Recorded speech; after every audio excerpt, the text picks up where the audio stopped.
लेकिन उनका एक उद्देश्य वास्तव में क्या है? मोनाडम का उद्देश्य मानवता की मदद करना है। इसका मतलब है कि आप उनसे रक्त संबंध से न जुड़े होने के बावजूद एक दूसरे की मदद करें।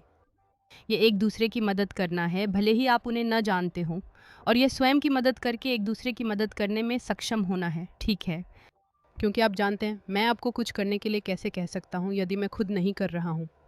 और इससे भी बेहतर, मैं आपको कुछ करने के लिए कैसे कह सकता हूँ, आप जानते हैं, मैं खुद भी इसे नहीं करता, क्योंकि एक बार जब आप खुद इसे करेंगे, तो आप अपने दोस्तों और परिवार को अपने आप का सबसे अच्छा संस्करण बनने के लिए प्रभावित करेंगे।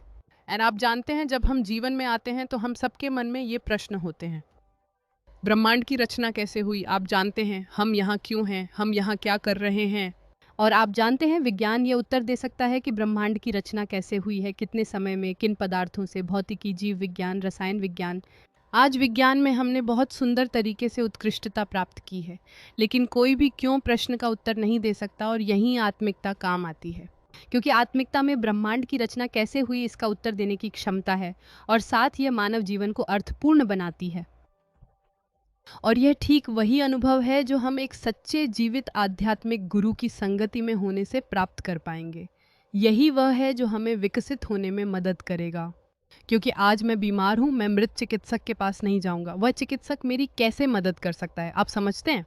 अगर मैं जीवित चिकित्सक के पास जाऊँ तो वह मेरी जाँच करेगा और सही दवा बता सकेगा।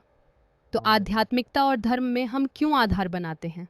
उन लोगों पर जो बहुत पहले जीवित थे, हाँ, आपको पता है, निश्चित रूप से उस इतिहास के उस बिंदु पर वे अपने आध्यात्मिक अपने समय के गुरु थे। उनके पास ये आध्यात्मिक मुकुट था, जैसे ये अदृश्य मुकुट, जिसे उन्हें साझा करने और मदद करने में सक्षम होने की आवश्यकता थी, मानवता की मदद और स्वयं को सहारा देने हेतु।